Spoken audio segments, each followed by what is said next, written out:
So I've got 5:30. We'll start. At this Board of Directors meeting for the San Lorenzo Valley Water District for September 18th, 2025. Jen, I will take roll. okay, All right. President Smiley, here. Vice President Lang, Here. Director Fultz is absent. Director Loggy Here. and Director Beth. Here. And Director Foltz did notify us Mhm. ahead of time that he was not going to be available due to a family conflict this evening. So, any changes to closed session?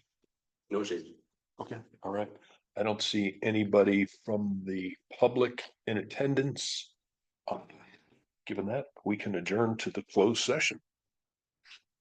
Thank you.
I'd like to reconvene this meeting for the San Lorenzo Valley Water District Board of Directors for September 18th, 2025.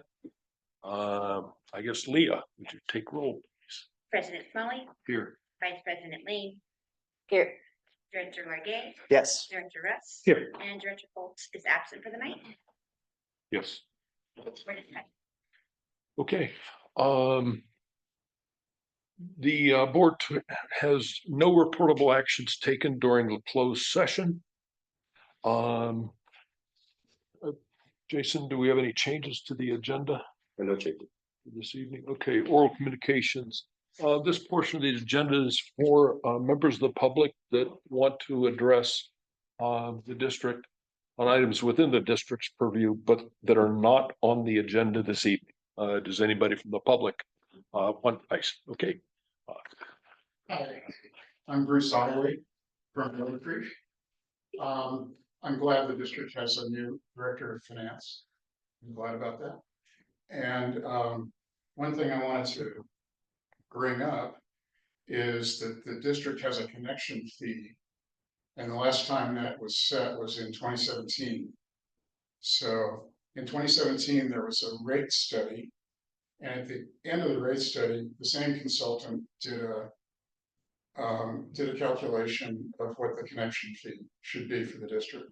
And since 2017, there's been at least $30 million worth of capital investment. And that is pretty much, I think that's the main thing that goes into this connection fee calculation.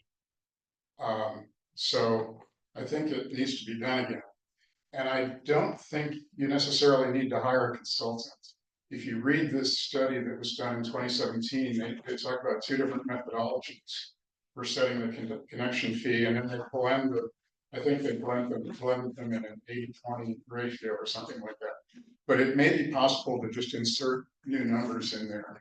I don't think it's necessary to extract every last nickel out of it, but I think it would be good to update the number with some kind of ballpark number.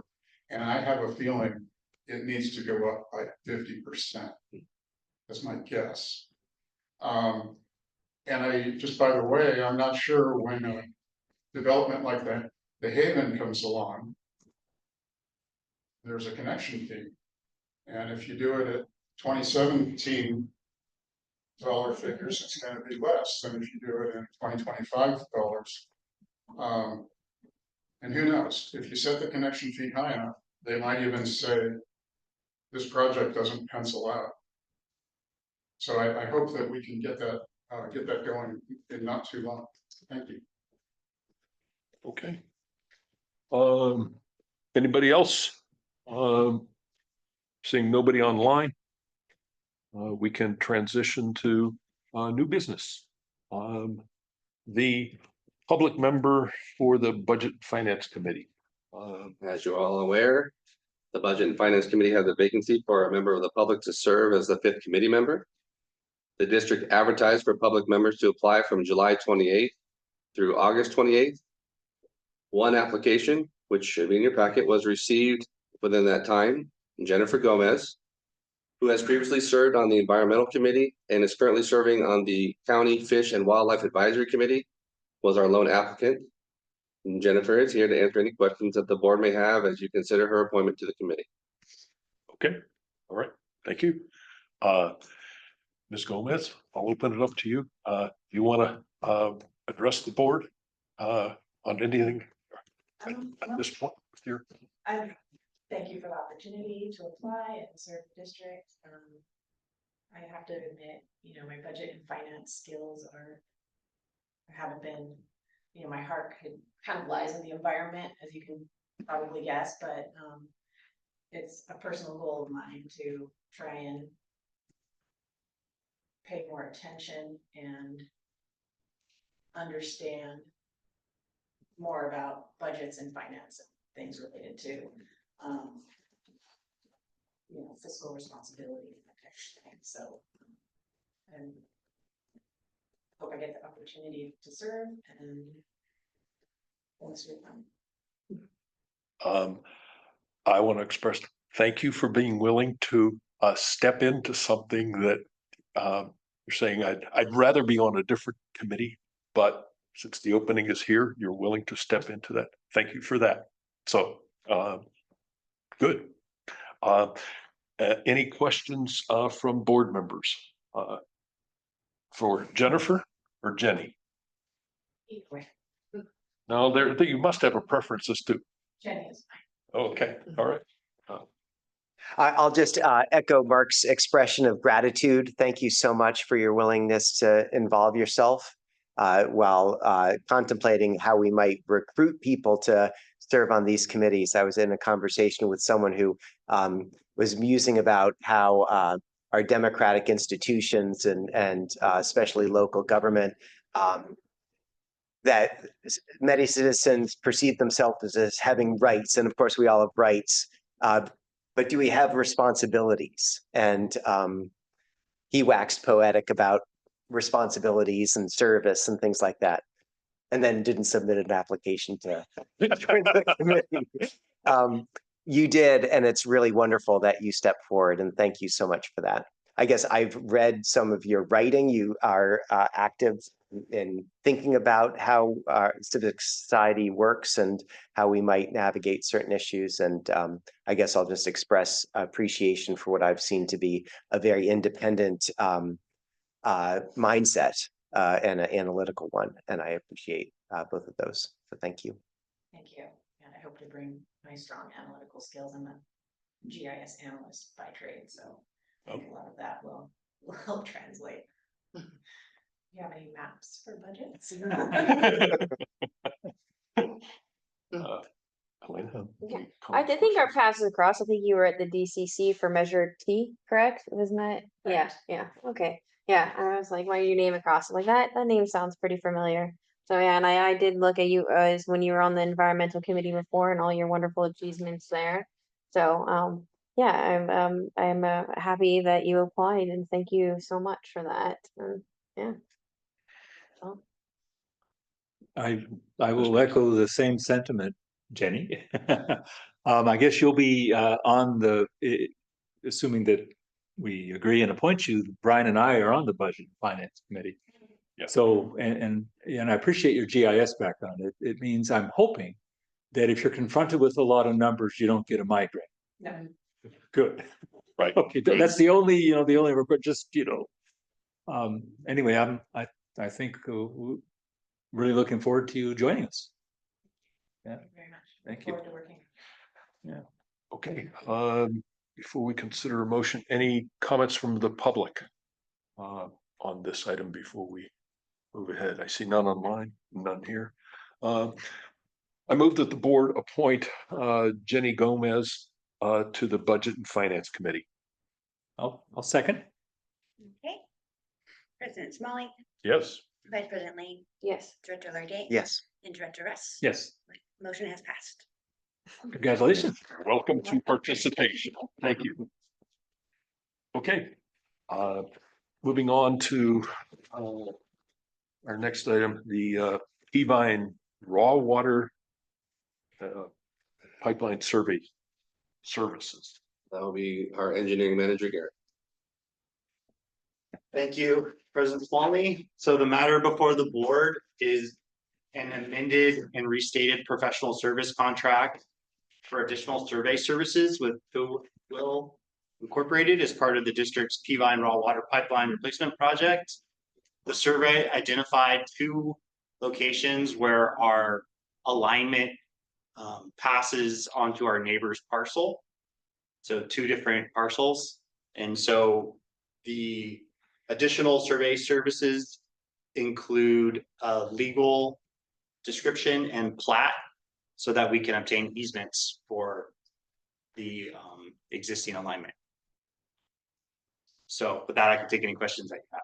Okay, all right. Alina? Yeah. I don't know. I thought we had like 2 bids at this time and one of them did have this work in it and then one didn't and we thought we didn't need this work. Was that correct? And now, and it's coming back that we do need it. I thought that was how that was last time because you thought it wasn't going to be crossing any boundaries. Well, the image that you can look at on the GIS is an exact layout of parcel lines relative to the contours or whatever other features you could see on the GIS. Mm, But now that we have the actual survey, a boundary survey, we can okay, see exactly where it does cross. okay, And so now, yeah, we will need to address the fact that it's not entirely on our property. okay. Yeah. Okay, that's really all I had. Bob? Um. I I guess maybe I don't, I mean, the proposal and I guess the adder of 4,500 to provide the two plat maps, is that right? I think I understand that. Maybe I just don't quite understand how intensive the time is to do this work, right? Was it total like 55,000 or something? So what happened was we entered into an agreement with the surveyor to perform the survey. Mhm. And we want to add additional services, so we're gonna increase the not to exceed amount by $4,500. So that's plus the amount we've already paid for the survey. I see. Oh, all the other work's already been done. Yeah, it's an amendment to the original agreement. I got you. Yeah. Okay. No, okay, thank you. Yeah, you're welcome. Brian? I don't have any questions about this agreement. The only thing that came to me, which is a bit tangential, is about the topographic survey and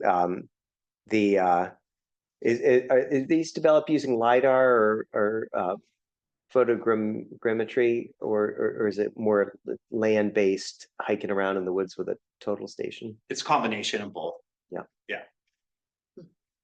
Yeah, thank you. You're welcome. Okay with the amendment to the agreement, but I am curious, have we had contact with the property owner or owners? Is it one or two that were?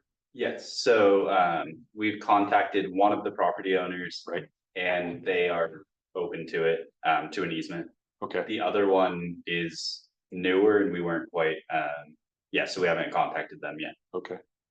Or it might be the same property owner, we're not exactly sure yet.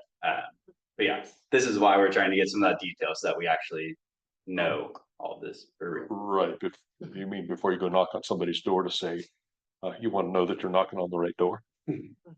Yeah, that'd be good. Okay, yes, but yes, I would encourage, having the preliminary conversations to let them know that it's coming, and for us to have the heads up then of, oh, is there gonna be somebody here that's balking at this? And do we need to do something else? But yeah, okay. That's the only question I had on that then. Any comments from the public on this item? Okay. I had a quick follow-up question then, if I may. Sure. Do you have any idea how much of an easement we're talking? I mean, is it like a few feet? Is it 50 feet? Any idea at all, or is that part of what the survey is going to determine? We could quantify it with the survey that we have. And any guesses? I don't have that number Okay. right now. But from the legal perspective, missed by an inch, missed by a mile, we're still missing. So. No, I just, from the perspective of the landowner, it's one thing to take a foot. It's another thing to say, adjacent to- I want 20 feet. Yeah, That's true. I mean, it's an existing alignment that's been there since the 1980s, and Yes. it's a very rugged terrain that is not traveled by anybody really. It's not near anything Anything, okay. other than redwood trees. Yeah, Okay. so I don't anticipate it being much of a hassle for them. And it's not any developable No. land, because it's most of it's on a slope like this, and we're cutting across that slope with the pipelines. Yeah, so they wouldn't perceive it as a great loss of value. I would not think so, no. Okay. All right, Right, okay. very good. Then I'll make the recommendation that the board directs the general manager to execute the amended and restated professional services contract for the additional survey services with Towel as part of the Peavine Raw Water Pipeline Replacement Project in the amount of $4,500. Second, President Smalley, Yes. Vice President Lang, yes. Director Lightgev, Yes. and Director Riss. Yes. Motion's passed. Okay. Next is the DWR tanks survey services. And then once again is Garrett. Thank you, President Smalley. So the matter before the board, this is for additional survey services for the GWR tanks replacement project. We need additional survey at the Felton Heights tank. This has to do with the drainage at the site and extending the drainage beyond the neighbor's existing culvert. So we've identified a 50-foot corridor on the edge of the property line. And we're gonna extend the drainage down that corridor to avoid overloading the existing culvert. And then there's also some additional survey work needed for Echo Tank. We need to build a retaining wall to make enough room at the site for the new tank that we're building. And there's possible impacts to existing trees by cutting into the hillside. So the arborists came out and looked at the proposed wall alignment and requested that we provide construction staking, which will show the limits of the excavation so that he can see if we're going to impact the tree roots. So we reached out to the land surveyor and asked for a proposal, and that's the matter before the board. Okay, all right. Bob? Any, I know, was it for the Felton Heights tank? Any idea how much the holdback tie-ins need to go in?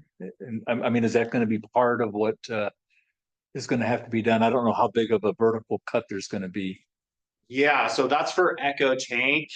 And I would anticipate, usually you have an unbonded length and then you have a bonded length. And then the unbonded length is usually around 15 to 20 feet. And then the bonded length, it has to do with the diameter of the boring that the contractor ends up selecting. So if they use like an 8-inch boring, I would expect it to be around maybe 15 feet. So we're talking about maybe 30 to 35 feet in total. And is this going to require an easement on our part? It will, Okay. yes, it will require an easement. Um, It'll be underground, so it's not really impacting it, but it is crossing the property line, so Right, it will. right, okay. Um. Yeah. Okay. That's it for my questions. Thank you. Okay. Yeah. Brian? I don't have any questions. Alina? Is the arborist gonna come back out after the trench is cut to see if there's any larger size roots that you came upon, or is it just an initial survey and then? So initially, what we'll need to do is determine if we want to have the trees removed. Mm, And then we would incorporate that into the plan, so it'll be part of the bid. okay, My preference would be for the trees to just remain. Mhm. And if it comes with the recommendation that we have the arborist on site during excavation, then we would retain them during construction for that. So for Redwood Park Tank, we will need the arborist on site because there's a whole tree preservation plan and there's a special conditions for when they're trenching through the Mhm. root zone. mhm, They have to provide wet burlap sacks around the roots and special rules where, you know, they can't just rip through the roots with their excavator. mhm. They might have to get a vac truck and make kind of a slurry and kind of suck it up Mm. with a vac truck Okay, to keep the tree safe. okay. And then in there, it said the district made an offer to the Felton Heights landowner. I know this has been really kind of a long ongoing thing. I'm really happy to see that we're moving along and making that offer. Can you, how is that going, or is it just the offer has been made, or? The is there- gentleman has received the offer and we're waiting for a reply. Okay. All right. That's all. One question I have is, on the Felton Heights tank, since we're waiting for the reply, if the board, authorizes this, amendment for the services, do we hold off on that survey until we're done with the negotiations? Or do we go ahead with it, with the expectation that the property owner is going to say, I'm probably gonna speak for Garrett on this as well and say like, I'd rather proceed just because I don't wanna hold up the other tanks while we're waiting for this reply, cause I don't know how long it's gonna to take. but I don't think you're gonna be holding up the other tanks, right?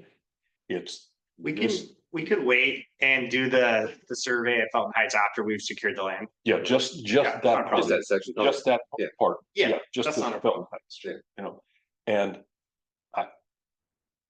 I think that property owner is interested, but he's just doing the due diligence. Mhm. Yeah. But at the same time, having that concluded before we spend additional money to survey just makes to me logistics, financial logistics. So, okay, all right. Then that's the only question I have on that. Okay, any comments from the public on this item? You said they were all native redwood trees, right? What's that? All the trees are redwoods? I mean, there are redwood trees, there are other trees too. There's oak trees and all kinds of You trees. know, like eucalyptus or. No, I didn't see any eucalyptus, mainly redwood trees and oak trees. You wouldn't be trying to preserve like acacias though, for example. No, these are redwood trees. Yeah. Okay. Given that, I want to make the recommendation that the board direct the general manager to execute the contract amendment 1 for additional services with GL Land Surveying as part of the district's DWR tank replacement project in the amount of $9,700. Second. All right, President Smalley, Yes. Vice President Lane, Yes. Director Largay, Yes. and Director Russ. Yes. Motion's passed. Okay.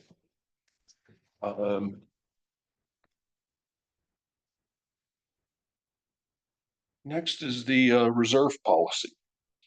That will be presented by our new finance manager, Cherie Freese. Thank you. The reserve policy update before you today is about aligning our policy with best practice standards for enterprise funds. The current policy that was adopted in 2021 was based on GASB 54 guidance for governmental funds. But as a water district, we operate as an enterprise fund. So it makes sense to shift our policy to be based on the working capital approach that is recommended by GFOA. The proposed policy simplifies the structure from 6 categories down to 3. An operating reserve equal to 6 months of annual operating expenses, an emergency reserve of 4 million, and a capital reserve of 2 million. Reserves will be reported monthly, and if we ever fall below the target, they must be replenished within 2 to 3 years. And with that, I am open for any questions. Okay. Then I would like to have one request. I had talked to Cherie about this earlier this week. She presented some information to me, but it was late enough that I didn't circulate it with the rest of the board. And the question that I had was related to how have the reserves, the total reserve numbers, been looking over the last 7-8 years, with respect to, in particular, how low did they dip after the CZU fire? Because the district was spending significant reserves in response to that over the next over the year and a half after the fire, before we had the surcharge fund in place. So she shared that with me. I would ask her to just bring that up and explain what that is, so that the rest of the board and public can see that.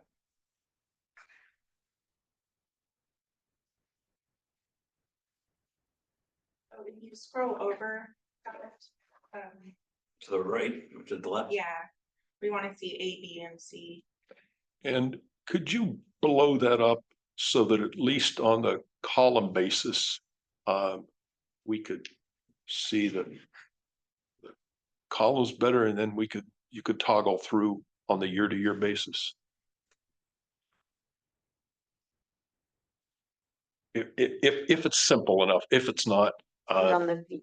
hey, Oh, yeah, yeah. and go down to the bottom number, because I think that's yeah, okay, that's much better. Now I can read them. Awesome, thank you. Thank you. Okay, all right. So the lowest that we saw was at the end of February of 21. It was at 1,955,000. So if you scroll over a little bit, Scott.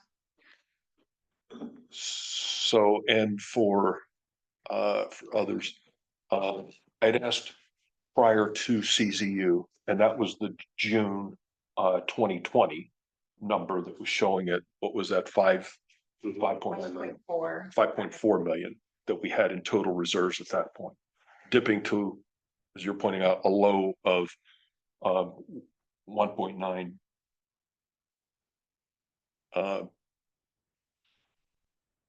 What all of was that? Yeah. 6 months, 7 months later. So we spent down 3.5 million in reserves in that short period of time. But we can see then that the reserve starts to come back up after that. So, okay. Sherry, I know you just joined us, which we're ecstatic about. Do you happen to know why did we recover we literally recovered almost 3 million in cash over just 2 months, right? From end of February to the end of April.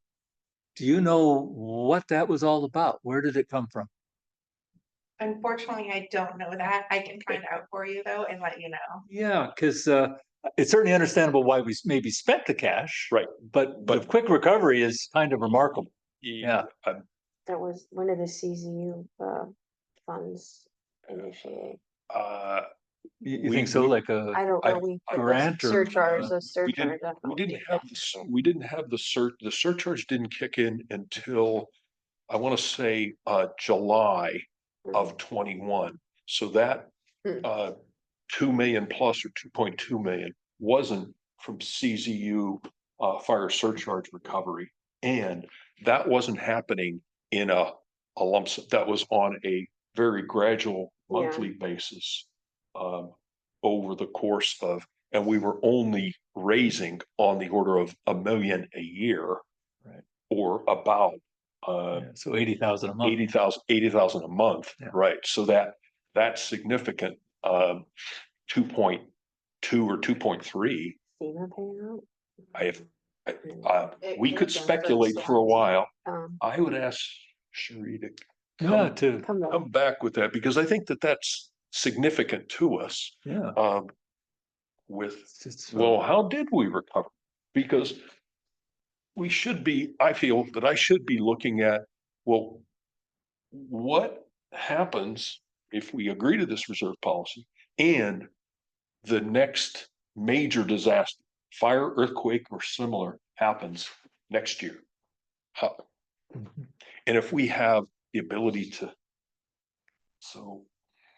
yeah. How did we recover that quickly? Okay, yeah, I can come back with that information. Okay. And what was the, if you were approximate, what do you think the max number is? over that spreadsheet? Just at a glance, I think I am seeing. Toward the end, yeah, I'm thinking it's gonna be 13, 14 million or something. no, it never goes up. 7.3. 7.3, okay. That was in December of 22, Oh, and then it jumps to 9 or 10.7 Oh. for 6/30 of 24. so a year ago. And that's the max is the 10, I believe that's the max on this spreadsheet. However, I have the 11, 2, most okay, recent 1231. numbers. Yeah, because I thought we were hitting closer to There was an 13. 11 on there, I just saw. Yeah, just saw 11, yeah. But, I do see a 12 as well. So Okay. 12.2 in April of 25. April of 25, okay. Yeah, that's kind of remarkable recovery. In a way, I mean, from 2 million 3.5 years ago to 12, Mhm. Four plus years, 4+. 21, February 21 to now you're looking at at a high point of April, April, okay, 25. so you're right, 4+. 4+ years that Okay. we recovered. That the reserve number comes up. By 10 literally 10 million. 10 million, 10 million, 10 million, yes. 200,000 a month on average. Yeah, That's, yeah. again, that's interesting. Well, it's interesting, but I think knowing Why? why, I think is important. Yeah, to it us. is. Uh, Yeah, uh, yeah. And I think to say, yes, these are, or there's not some other, well, we just did this, accounting change. Is that where you're? Well, yeah, exactly. And, you know, we had discussed this at the Budget and Finance Committee just a couple of weeks ago and, you know, and basically said, yeah, I think we want to pass this on to the board.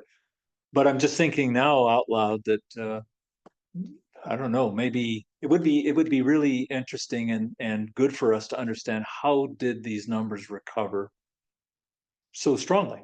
And, because it might mean that from an engineering point of view, we have again more free working capital that can be used against projects. And I don't know. Right. I don't Yeah. know either. Yeah. And I don't believe that anybody on staff here I do need to point out, Garrett's the longest term employee and Garrett's been here just a little over 2 years. So, good. I'm glad you have that. There's Yeah, Scott. Scott's been here a long Right. time. Scott's been here. Just been here longer. I was looking this direction. But of anybody that was involved in the CZU response, Wow. Scott's the only, yes, Scott's Really? the only, right. Nobody else here. I didn't has appreciate that. Yeah, That's why I yeah. and Wow. gave whatever background I can remember from it. So, okay, Yeah, okay.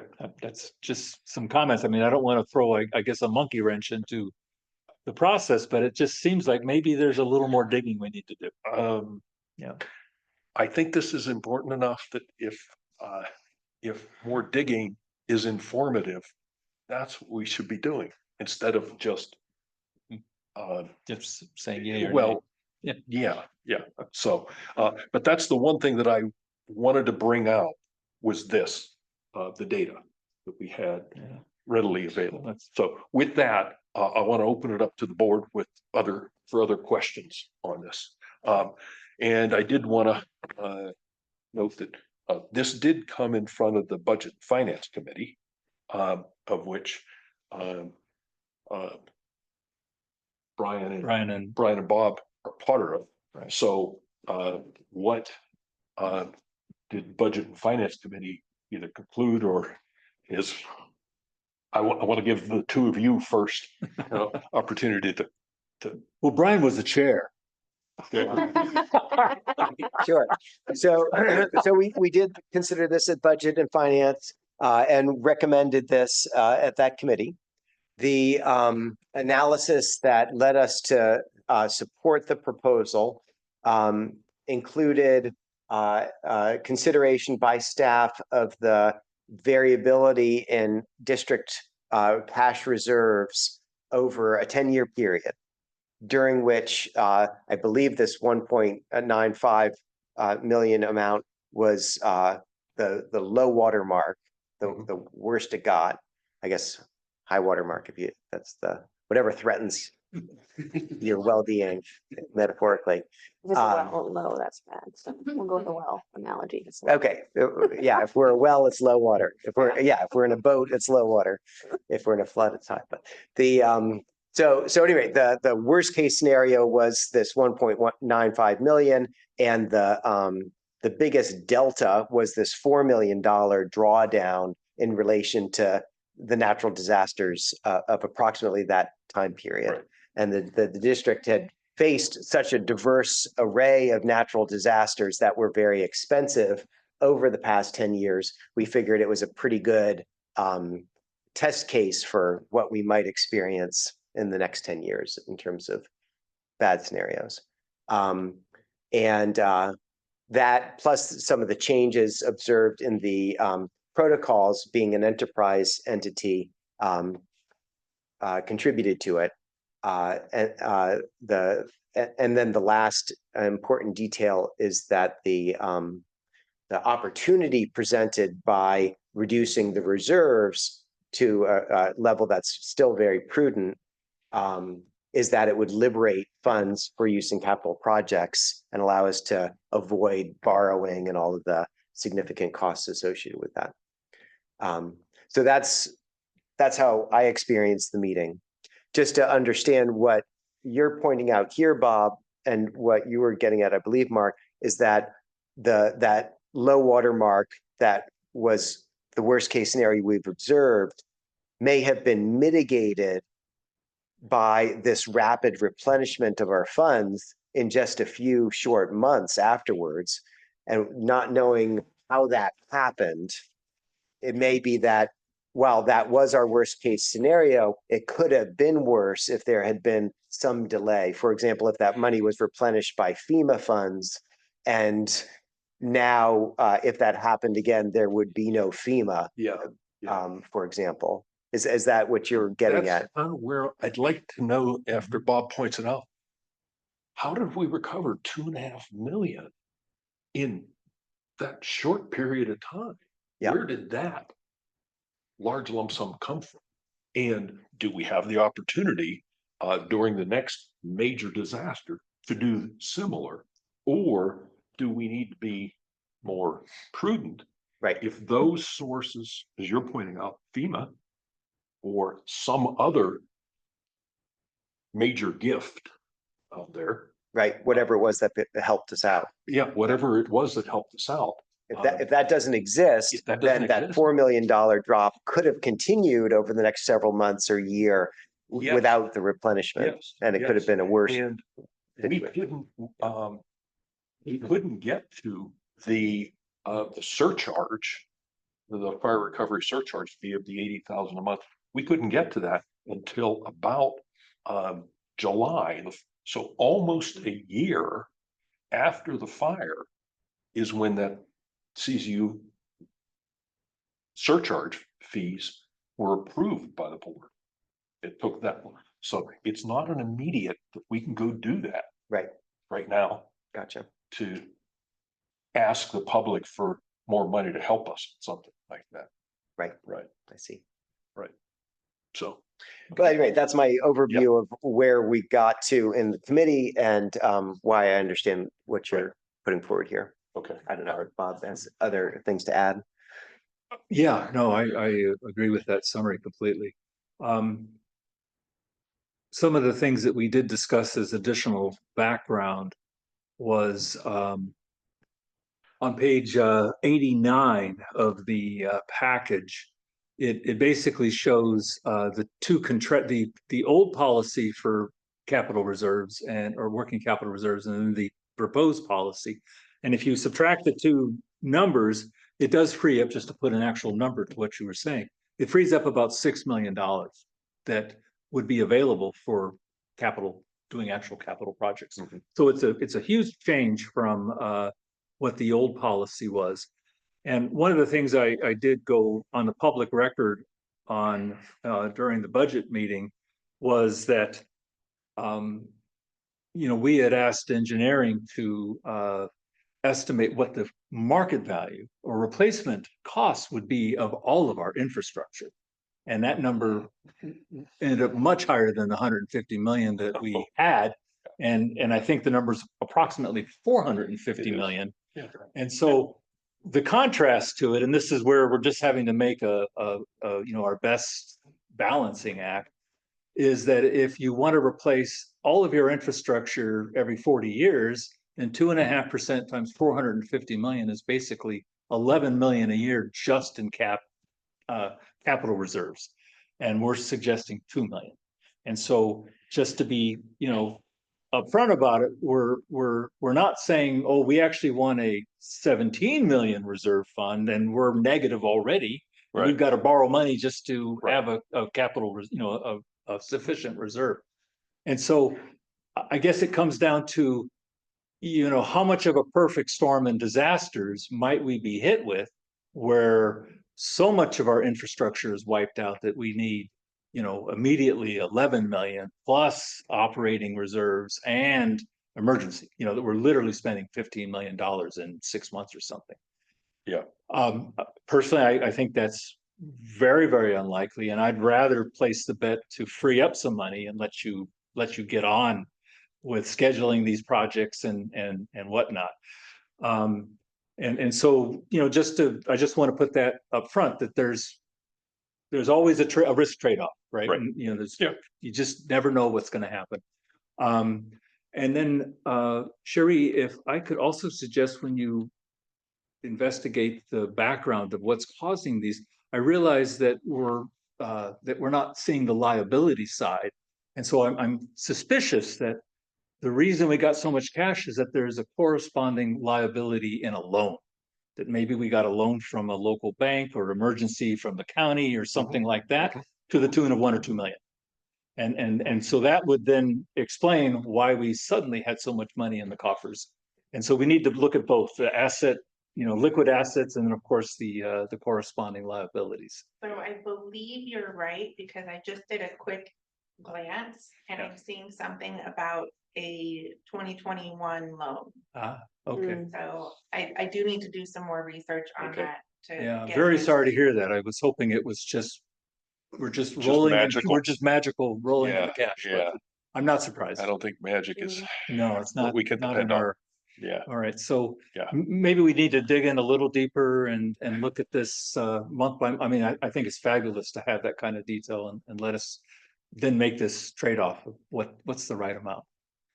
Thank you. Okay, that's it for me. Okay, Alina? Well, I really appreciate this discussion and all the work that the budget and finance put into this.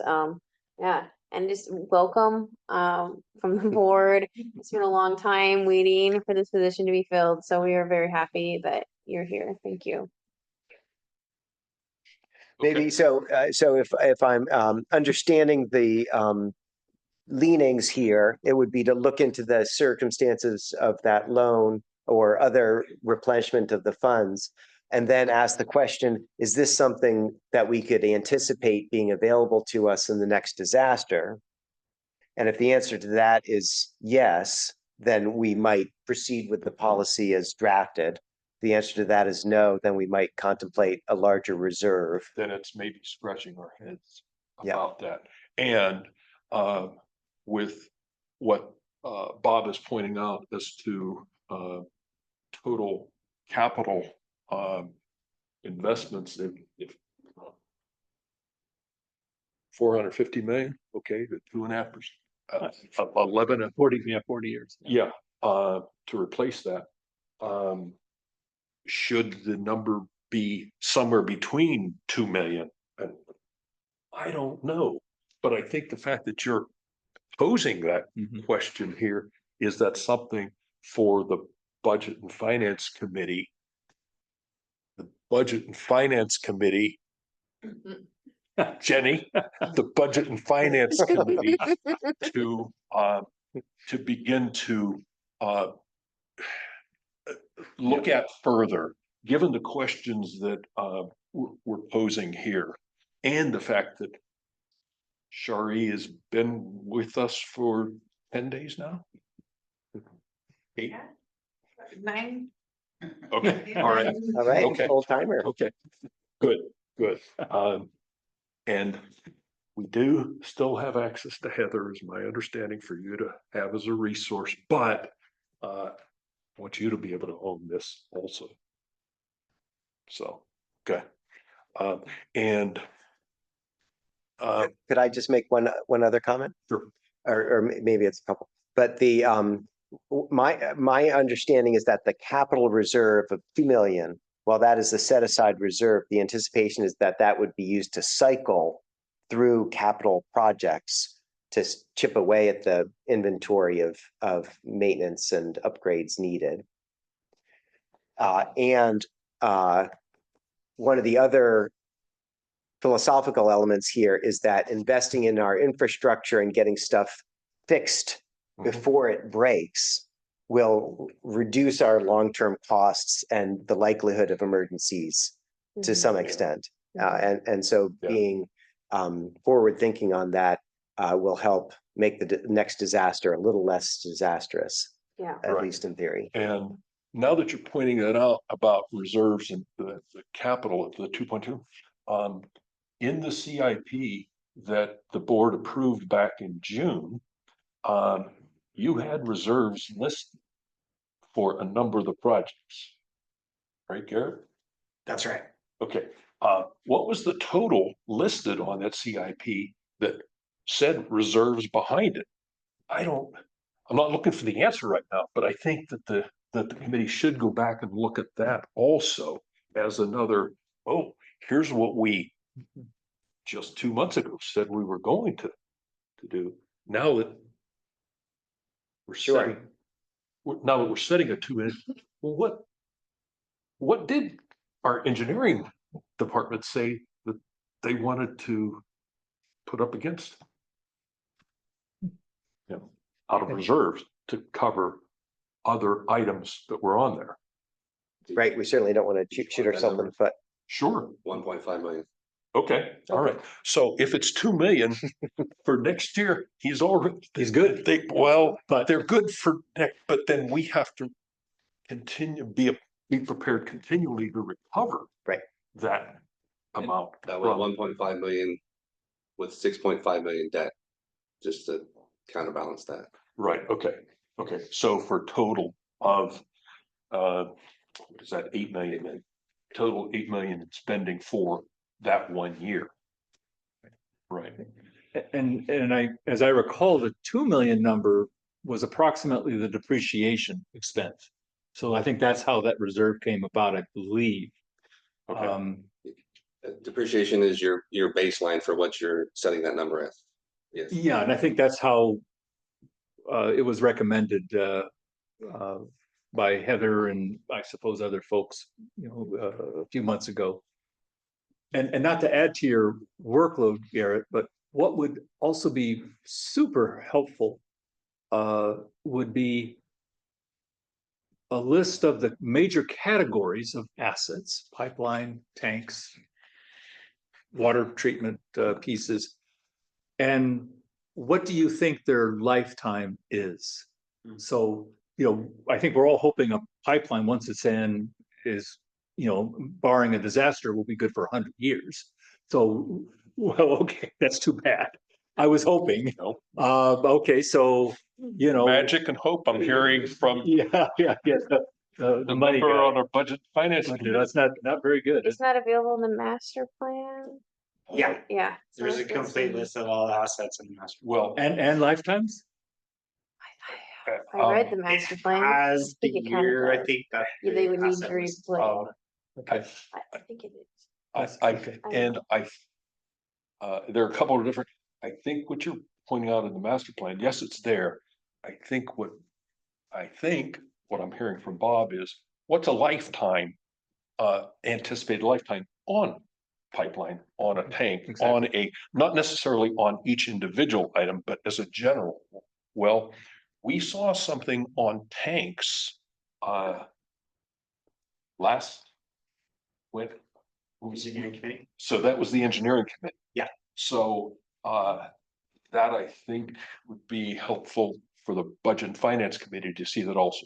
Okay. Garrett had summarized and presented to the engineering committee the 30 tanks or so. Yeah. That we were looking to, Recoding. Yeah, recoat. for the Yeah. recoding aspects, and that they were at 30 years is what you were. 30 years is a generous amount. It's Right, probably- is if you where- wanted a more conservative number, it's probably closer to 20. Right, 30 years is with an aggressive preventative maintenance program. right. And do we have that? No. No, right. So, we needed to be doing better than that. And if we've got 30 tanks, that's, probably 2 a year on a regular basis at $500,000 a tank. Is about what you're telling us now, 400,000. So, For recoding? We have a recoding Yes. for Brookdale. The preliminary estimate is 650,000. right, and another one at 400,000, so $1 million for 2 tanks. Every year, every year, every year. About, if we're being a bit more conservative, 'cause all I'm doing is dividing the 30, and making it 15 instead, Right. so. Well, And the district is so far behind that. right, Yeah. in the maintenance. In the maintenance of those tanks. 14 tanks that are already past due for coding. Yes, yes. So So- that really argues for, I mean, some kind of a projection that gets pulled into long range budgets, right? And if it's really $1 million a year, which Mhm. is what that implies, do we have actually $1 million set aside a year for just tank recoding? The, Yeah. the board, the district has never gotten to that. That's always been I think well, yeah, that'd be great if we could do that. But Well, we have to at least start planning for it and realize, at least look at, oh, have we got a disaster in the making, not 5-10 years out, which is probably what we're talking about. Or we then have failures and major problems. right. Right. Yeah. So I don't know how this influences that amount that's in the reserve of 2 million versus 11 million, but I think the committee should Yeah. consider Spend all of some time. that a bit further. Why? And I think also looking at, if you bring the CIP, the approved CIP back to that Budget and Finance Committee meeting, what were the items on there that you had listed for reserves? So that we have a sense of, what just 2 months ago or 3 months ago, we were considering we'd spend that reserve money on, limiting it to 2 million. Right, so. And just, is that kind of thing grantable, or is that not something that we could ever get a grant for? I mean, I just don't know what's even possible. I think that in my experience, the array of grants available, especially from the state of California, is diverse and broad. And depending on the unique circumstances and the framing of the narrative, you can make a persuasive case for all sorts of things. And so if this were critical infrastructure for fire preparedness, and that was the investment needed to make the district better able to withstand the next disaster of that type, I would write a proposal that. So this might dovetail into the new analyst then, right? Exactly. Might, from my perspective, agencies, particularly at the state, want to give money to new. We got a grant to have new tanks put out there, but money for maintenance, I think is hard to come You by. absolutely could never call it maintenance and get Exactly. it funded. So you're being You would have to creative in call your it description. refurbishing, Yeah, I love it. You're hired. right? Yeah, and that's what, Fire hydrant. that's hardening. fire hard, Fire hardening, right? Right, All the buzzwords. Yeah. defensible space Yes, around the tank. but absolutely not Yeah. maintenance right. or Yeah. operations. Yeah. Yeah. Okay. Okay. Well, before we consider any action on this further, I wanted to hear from the public to see if there are any comments on this reserve policy item. Well. thank Could you please take the Sure. same as you? Just Yeah. a little bit of Googling around and I found the district has this Prop 218 facts site where it says, just in summary, it sounded like the CZU wildfire, 20 million in damage. They expected FEMA to reimburse 75%. And recognizing that reimbursement from FEMA could not be made until after work was completed, the district took out a low interest loan to restore its reserves and provide the capital necessary to begin fire recovery. So, yeah, it's kind of scary because I think FEMA's a big fat goose egg now. Yes. Yes. So previous finance director is working over at City of Scotts Valley right now, Stephanie Hill. And I've asked her at least once since she's been there, a question about SLWD. So I'm sure she's available as long as you don't take too much of her time. The 450 million that I remember from the engineering manager was for pipelines. And then if you started counting tanks, I thought you got over 600 million. Is that not right? The 450 million had to do with the amount of pipelines, and it also had to do with if we contracted it out to for-profit contractors.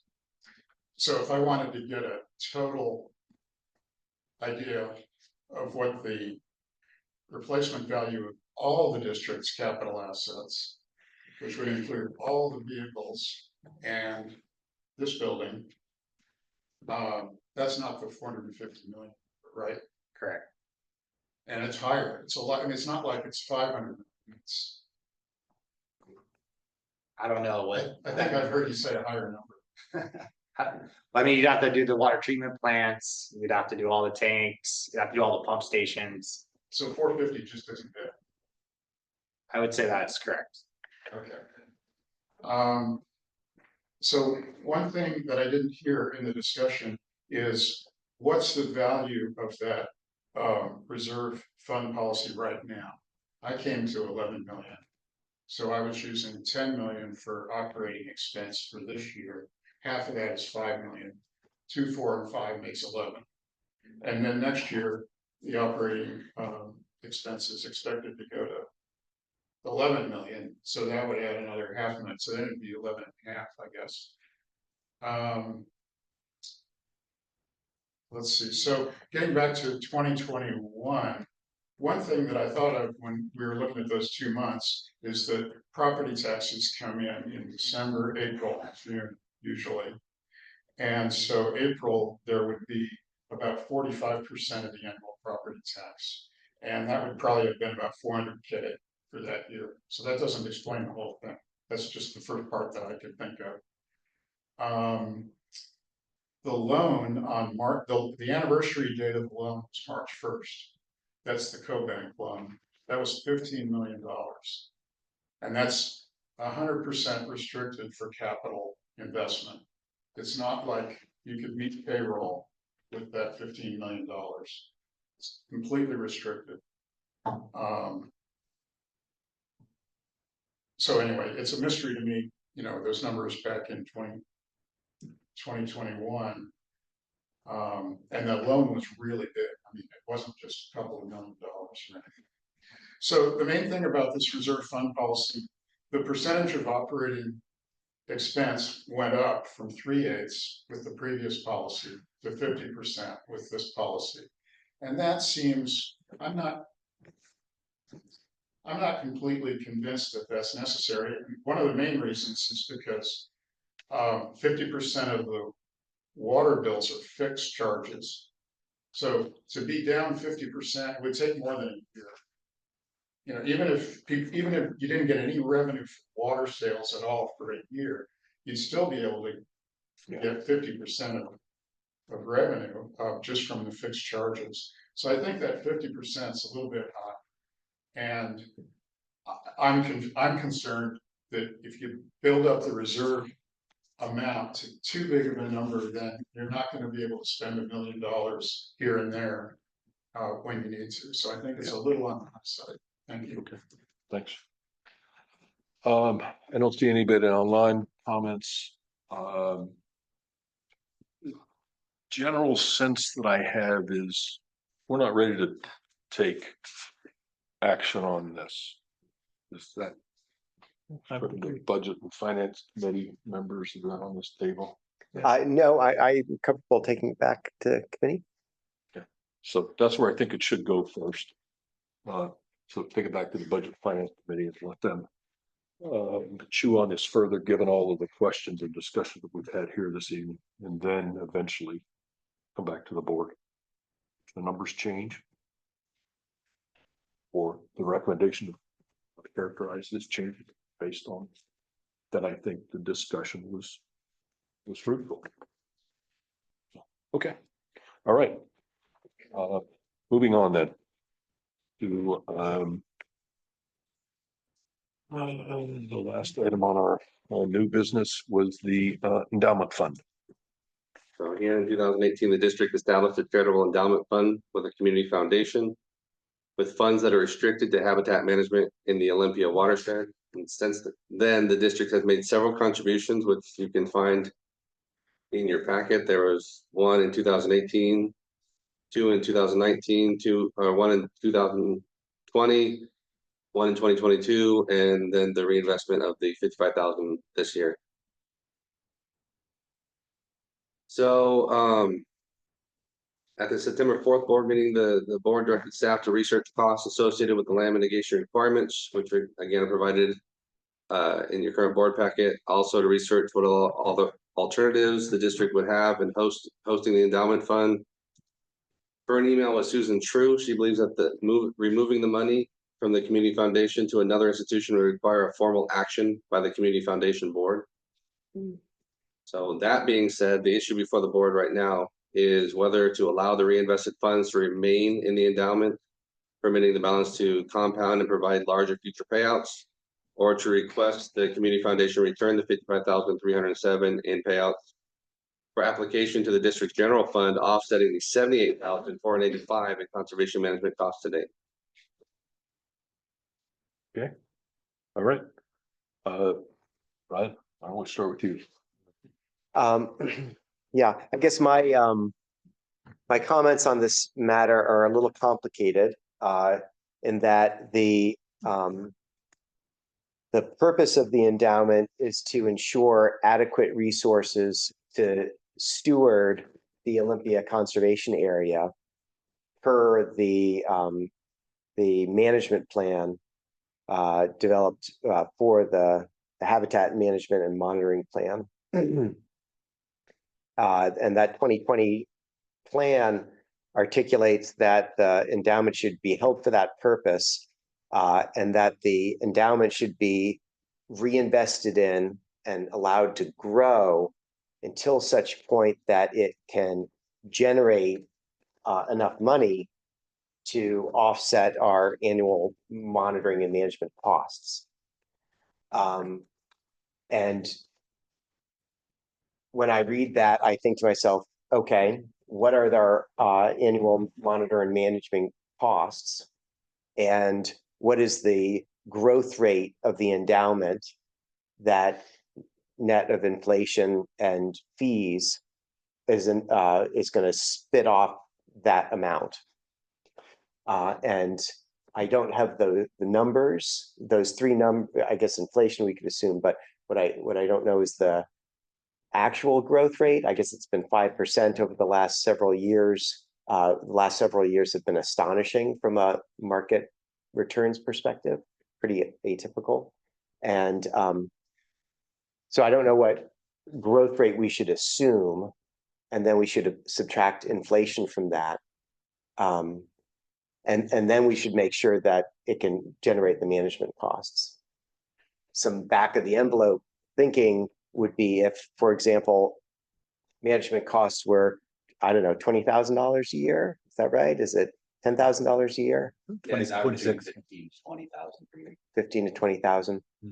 And then if what percentage of the endowment are we going to take each year to pay for that? Is it 2%?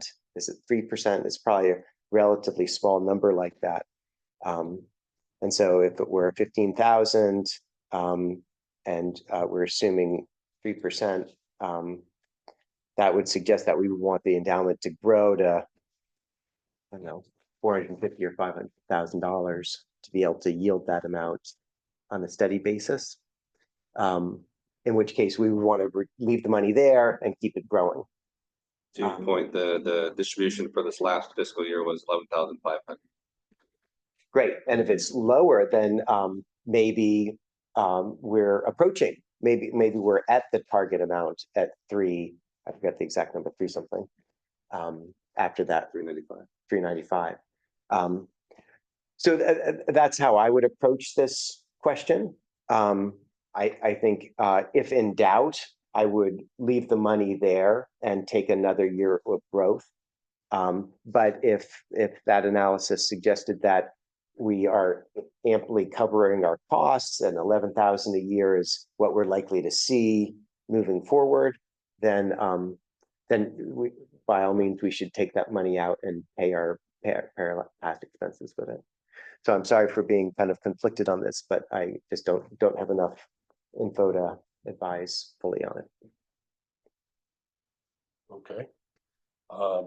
So are you conflicted enough that you're seeking more information? Or because I think the question in the front of us absence, now if is- I were asked to make a decision today, I have no problem passing a resolution saying leave the fund there to grow further, because that, in my perspective, is the conservative thing to do, is to make sure that our endowment is adequate. But so that would be my default response. Okay. I have no problem with getting more information, though, acknowledging though that if all we ever do is ask you for more information, then we'll never make progress through the Any long list information we of- get now would be speculation. So all I can say is that, to Chris's point, we're looking at 15, let's say it's 15,000 conservatively, or on the low side, 15,000 a year. And right now the endowment's paying out 11,000. So. Right. Mhm. So that would suggest that we're not quite there yet. Yeah. So I would leave the money there, let it mature more. Alina? Yeah, I would leave the money there, especially since it seems fairly complicated to even get it back. And I think that we should be making sure that we have enough The money. in there. 55,000 they get back, no problem. Right. I'm talking about Oh. taking the whole amount out. Right. Would require board Oh. action. They have no problem sending the payout back. Oh, okay. Okay. Well, I think it just sounds like we're not quite there yet for it to be able to fund itself. So we should be leaving it there. And I'm reading it correctly. The staff recommendation that in front of us is on the 55,000. That's what the memo is addressing. It's not the bigger No. picture. That was just of for it. information. It's just for the 55 Mhm. with, do we could allow it to stay reinvested? Yes. Station is done, or do we request that back and spend it? That's the options that are in front of us with this memo Correct. to see. Okay. Yeah. So yes, I would leave it in. Okay, Bob? I know that when we were discussing this previously, we were kind of struck, and it looks like there fees are a little less than what the contract says, but I think the contract said that they could charge us 1.5%, right? Which is a pretty steep fee in general. And the kinds of investments they're making aren't rocket science. I mean, they're pretty standard portfolio stuff. And so I think one of our speculations was that if we could remove the 300 and I forget the exact number, but 350,000 or so, and put it in something that makes more money and has lower fees, or even makes the same amount of money and lower fees, a 0.5% fee, that gives us literally 1% a year that's compounding extra, right? And that adds up, right? So that was just one of the issues, and I know that that's not what we're Right.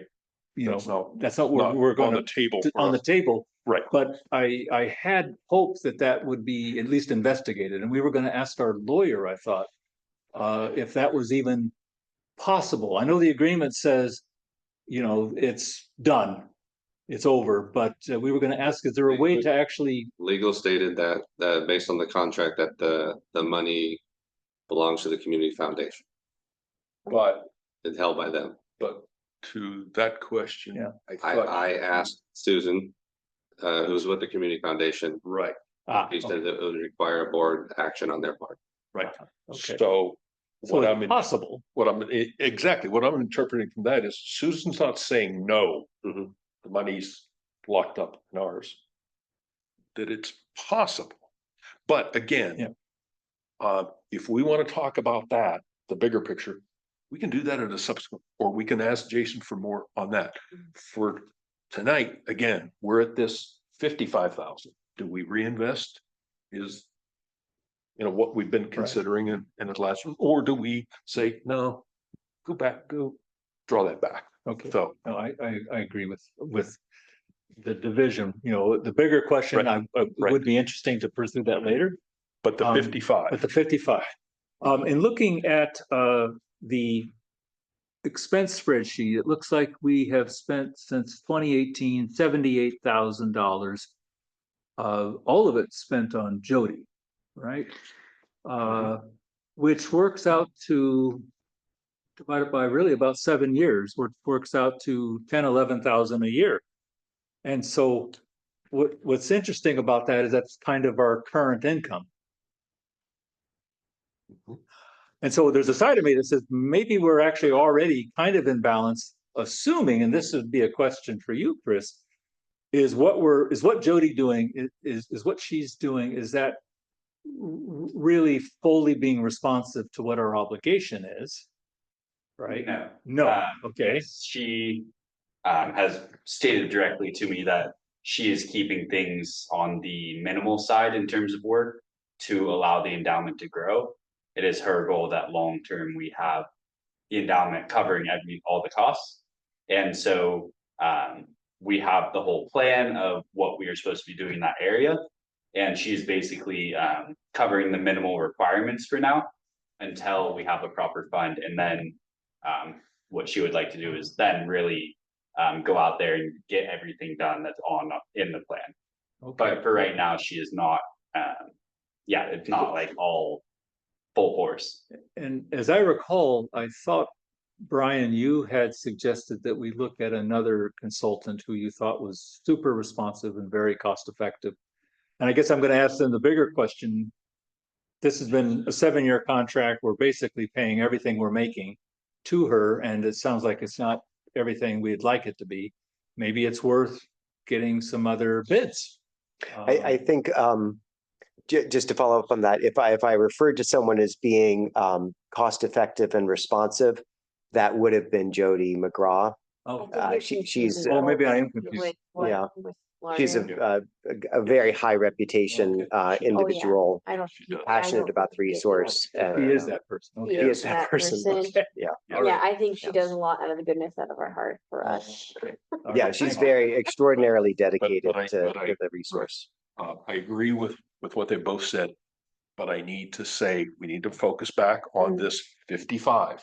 That's what we're here to talk about. So I'm still waiting for you to, To come. well, to yeah, come right. back to that. Yes, so I Right, need okay.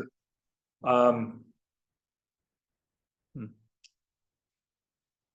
I guess I'm conflicted too, but, because we've spent 78,000 and I would really like, I guess there's a side of me that says, if we've legitimately spent a good fraction more than the 55 we have a right to ask for back, I guess I'd like to get that and replenish our general fund with those Yeah. funds.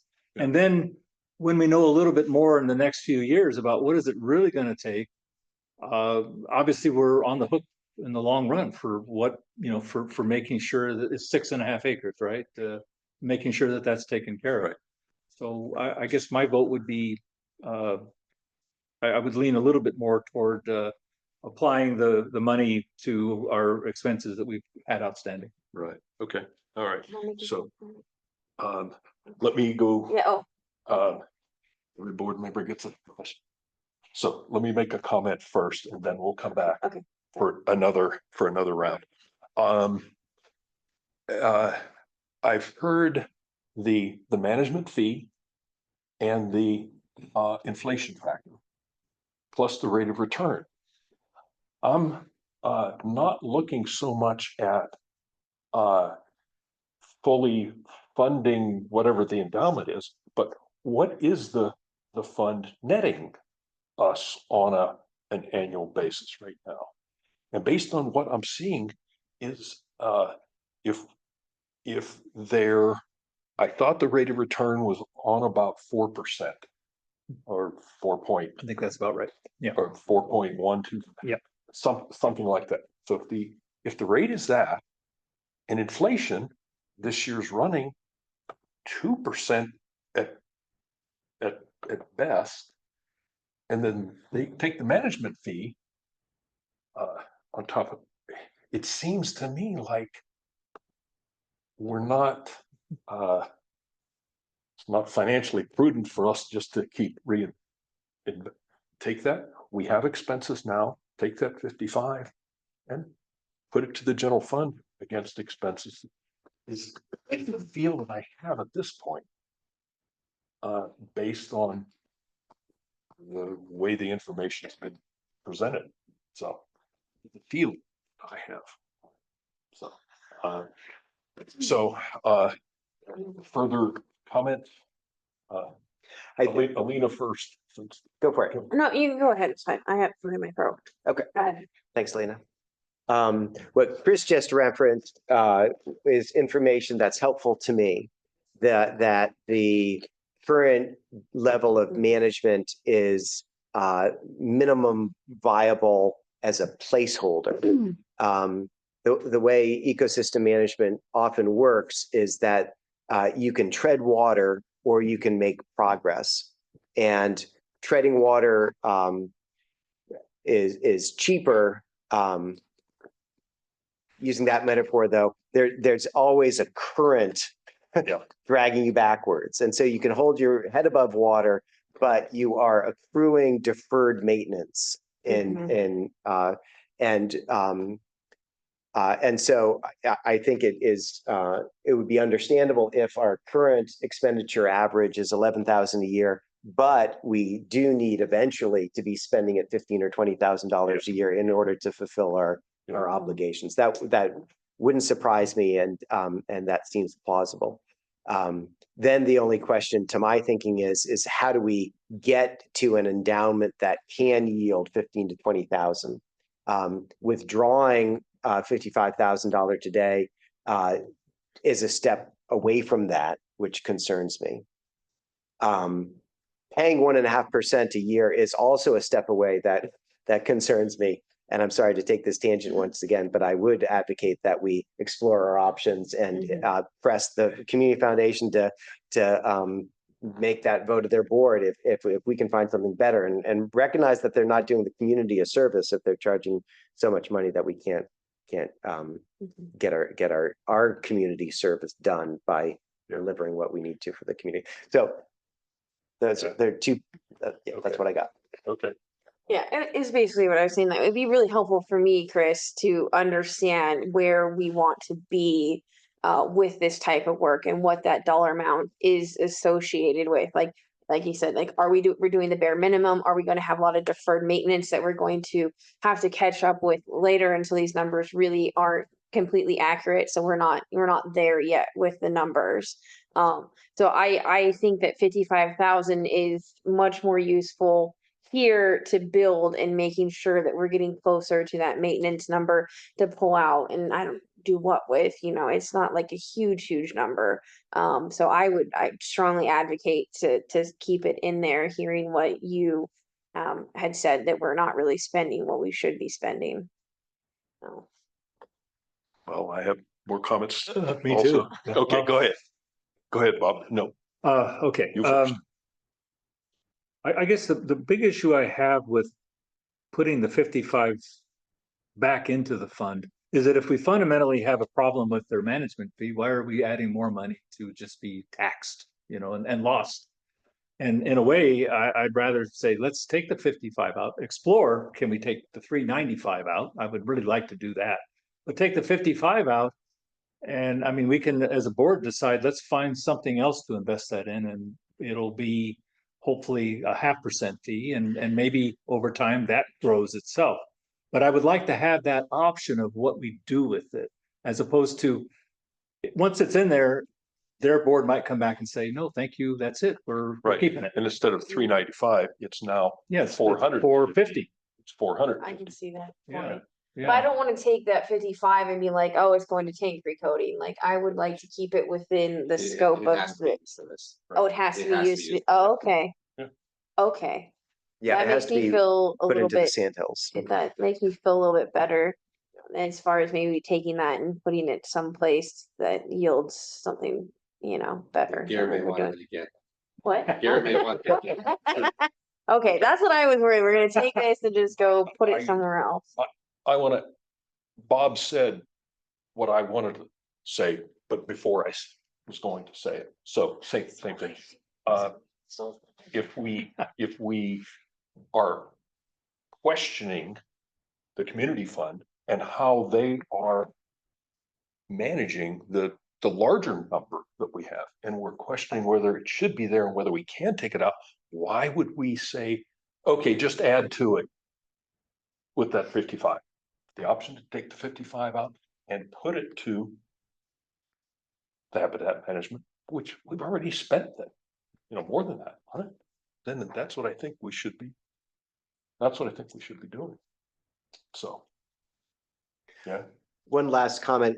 I think the memo describes fees of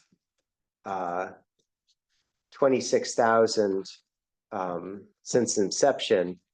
The most recent year fees being 0.68, which is better than 1.5. But when I divide 26,000 by 450,000 or so, I get about 1.5%. Over 7 years, I get 1.5. I get 7.5%, which Okay. is almost that. So I'm not sure whether the fees go up and down or what exactly, but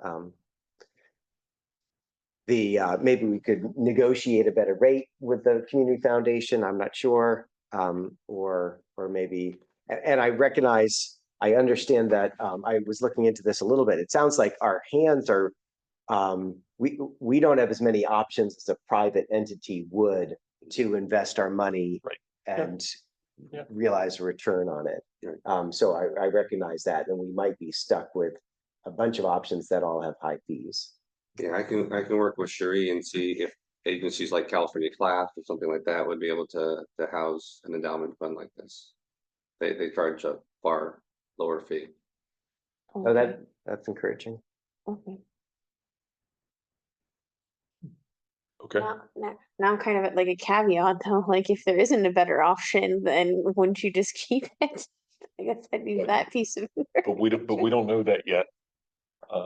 So we can come back after evaluating. Okay. But right now, again, in front of us is 55,000. Okay, get the money back. Get, I think that's where everyone went. We've heard an opinion on that.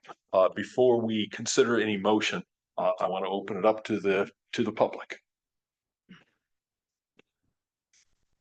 I appreciate the additional information that's in the packet. On page 99, there's a list of expenditures. The purpose of the endowment is annual monitoring and maintenance. So the first 5 items on those expenditures that I saw have to do with a plan, a management plan. And the other items look to me like they really are monitoring maintenance. So if I subtract out those first 5 items, there's still 56,000. That's what I got. And so I'm satisfied that at least 56,000 of annual monitoring and maintenance has taken place, and therefore the 55,000 is unrestricted general fund money. So I'm satisfied. So I'm not necessarily agreeing with 78, but I'm agreeing with 56.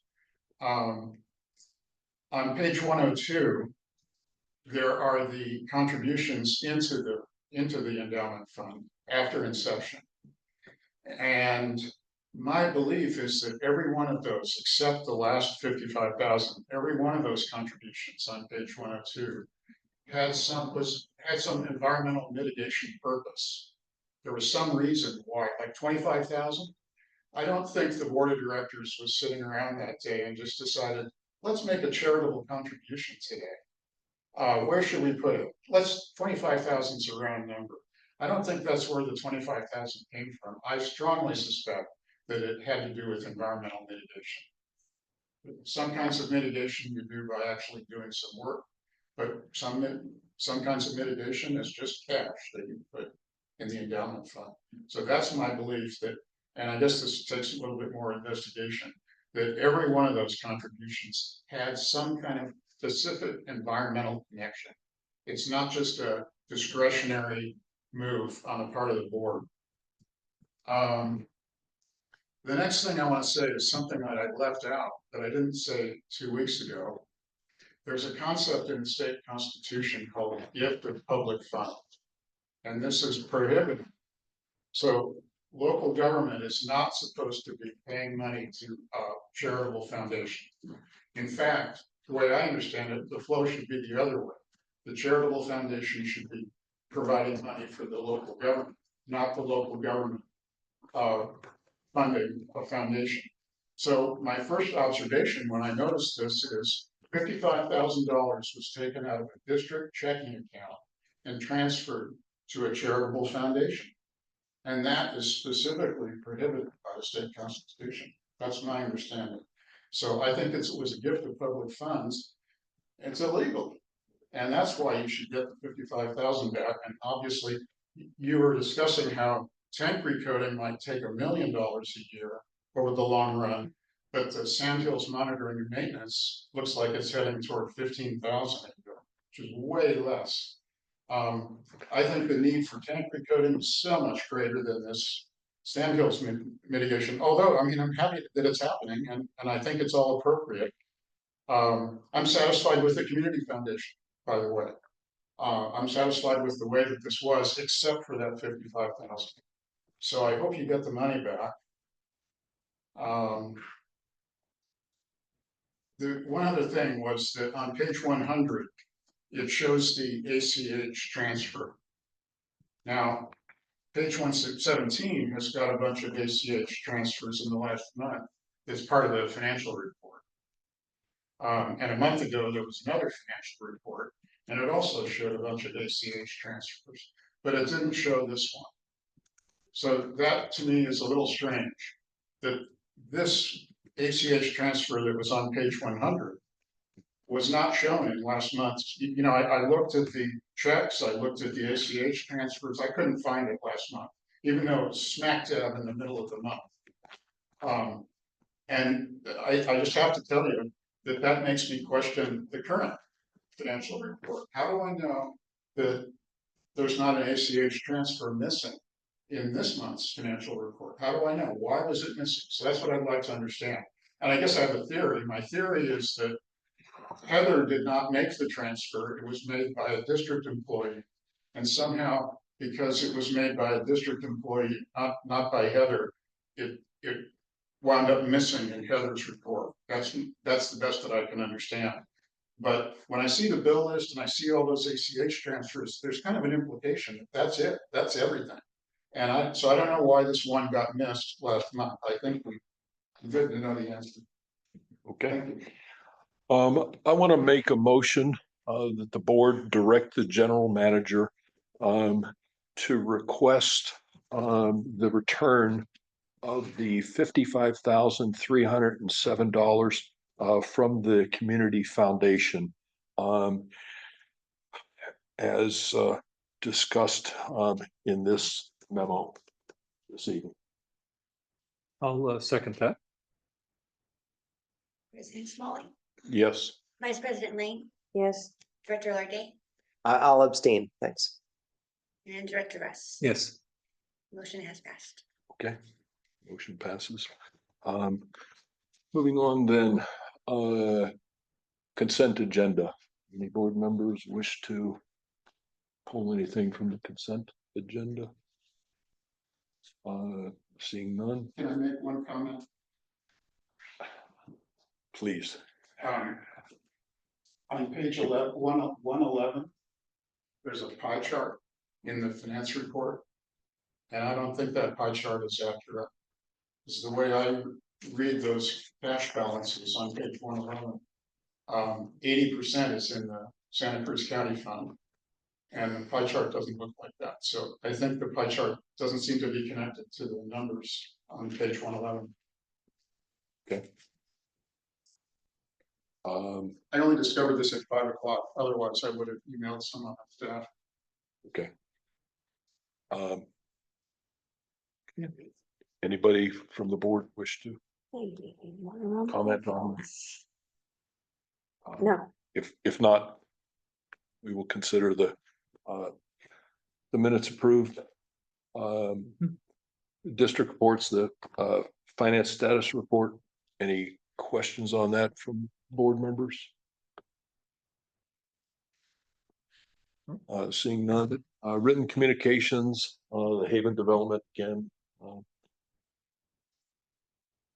Comments on that? no. Okay, all right. Given that, again, welcome, Sherry. Thank you. Glad to have you here. Okay, all right. I think we can adjourn. Thanks, folks. Thank you, everyone. All right. Good night, all. Thanks, Barbara.